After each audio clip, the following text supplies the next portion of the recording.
Bonjour à tous, bienvenue dans cette nouvelle vidéo. Encore une fois sur le terrain, on est dans le dur, on est dans le concret, on est dans le vif, dans ce qui nous intéresse. Donc là, encore sur un nouvel immeuble, je ne sais pas si vous l'avez déjà vu celui-là, j'ai déjà fait une petite vidéo parce qu'il y avait 4 appartements à rénover. Là, je vais vous montrer le dernier appartement qui vient d'être terminé. Donc là, je vais faire la réception de chantier, l'appartement est déjà réservé et déjà loué parce que j'ai trouvé le locataire avant la fin des travaux. Donc c'est un immeuble que j'ai acheté en association. Je vais encore une fois vous donner tous les prix, combien m'ont coûté les travaux, combien je loue, quelle est la rentabilité, que du vrai, que du concret sur cette chaîne YouTube. Abonnez-vous, c'est parti.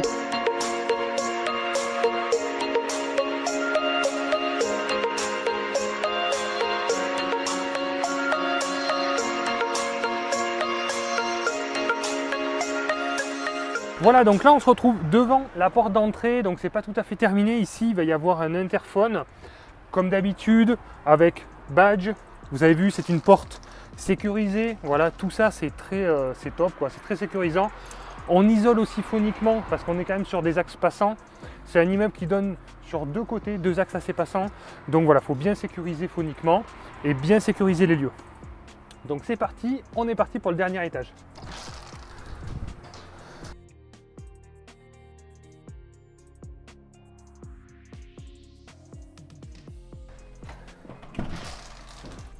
Nous voilà dans l'appartement du dernier étage qui est sous comble, qu'on a entièrement fait rénover parce qu'il était vraiment dans un sale état.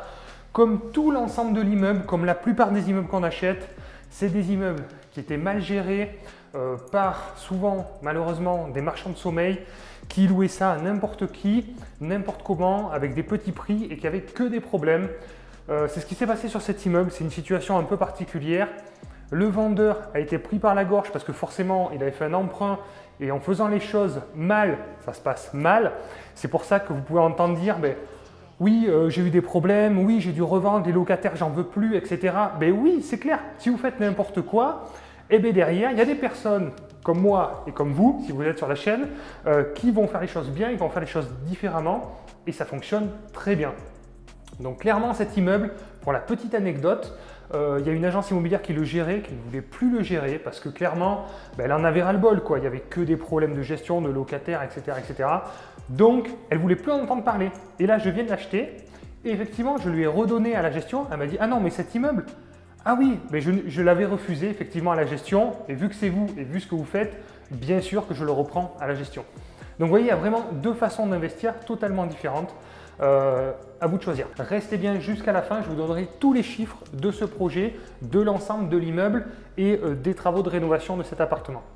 Alors cet immeuble, je l'ai acheté en SCI à l'impôt sur les sociétés avec un associé. Il fait partie d'un projet que j'ai eu et j'ai acheté deux immeubles en même temps dans la SCI. Les deux immeubles ont été financés dans la même banque, donc c'est vraiment cool. Moi, à l'époque, j'étais contre les associations. Et maintenant, j'ai un discours qui a totalement évolué, qui a totalement changé parce qu'en fait, je vois tous les bénéfices que peut apporter une bonne association. Donc moi, je me suis associé avec quelqu'un, bien sûr, avec qui, premièrement, je m'entends très très bien et deuxièmement, qui a de très bonnes conditions financières, qui a une très bonne situation financière. Et c'est la complémentarité des deux qui fait aussi la réussite. Donc on s'apporte aussi, ça dépend des associations. Moi, je sais qu'au départ de cette association, moi, j'apportais des compétences et des connaissances à mon associé et lui m'a apporté sa solidité bancaire. Voilà, donc il y a toujours à prendre et à donner, en fait, à gagner dans une association. Réfléchissez bien avec qui vous vous associez parce que les conséquences peuvent être malheureusement dramatiques. Mais quand c'est bien choisi, c'est vraiment très cool, c'est très porteur et ça va vous permettre de passer un cap et de continuer votre aventure. Donc là, ce projet, comme vous pouvez voir, on a rénové entièrement. Bon, il faut nettoyer un peu les Velux, quoi, mais bon, rien de bien méchant. On a posé là comme avant, il y avait une toute petite cuisine, franchement misérable, qui ressemblait à rien, un petit évier en inox. C'était naze, quoi. Donc là, on a fait une belle petite cuisine d'angle. Cette cuisine, vous voyez, elle est équipée. Il y a des tiroirs, c'est quand même voilà, du moyenne gamme, le four, la plaque, la haute. Un côté déco assez sympa. Voilà, simple et efficace, tout simplement, pas plus, pas moins, ça suffit, ça coûte pas trop cher, mais vous voyez, ça fait un côté déco et cet appartement, c'est pas compliqué, je l'ai mis en location comme tous J'ai organisé des visites d'affilée, j'en ai organisé 3 ou 4, 2-3 jours après avoir mis l'annonce. Et tous les locataires voulaient louer, donc voilà, j'ai sélectionné un bon profil.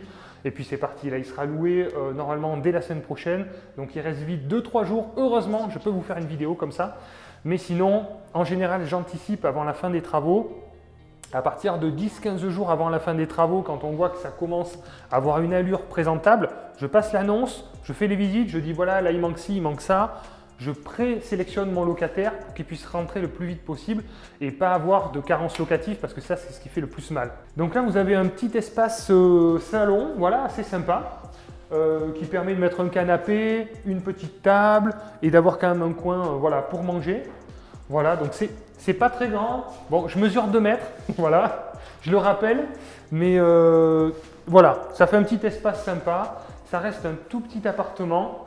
Avec 2 toutes petites chambres, donc ça on va dire un petit T3, alors on ne peut pas le compter en T3 parce que les chambres font moins de 9 mètres carrés, mais on va dire T2, T3, voilà. L'avantage de cet appartement, alors là si vous êtes sous comble, ce que je vous conseille de faire vraiment, c'est de mettre la climatisation.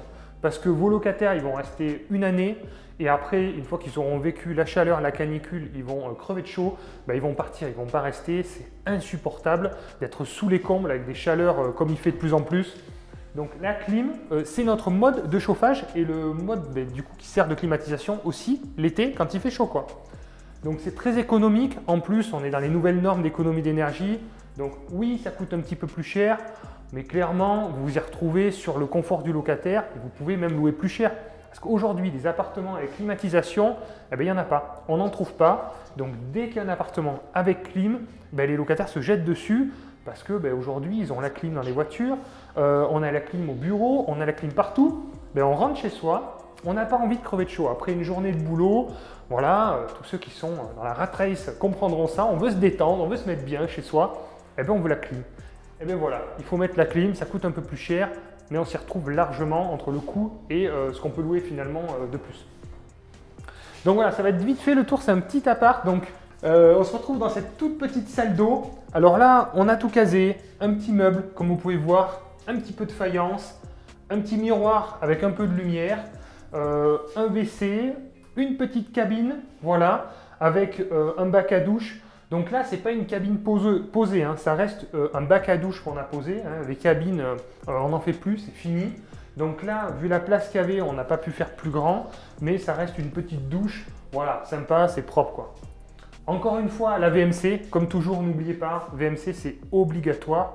Et derrière, on a le ballon d'eau chaude, puisque vous avez compris, cet appartement, c'est tout électrique. Et donc, on a 2 petites chambres, voilà, où on a mis un petit mur un peu sympa, un petit côté déco, assez joli.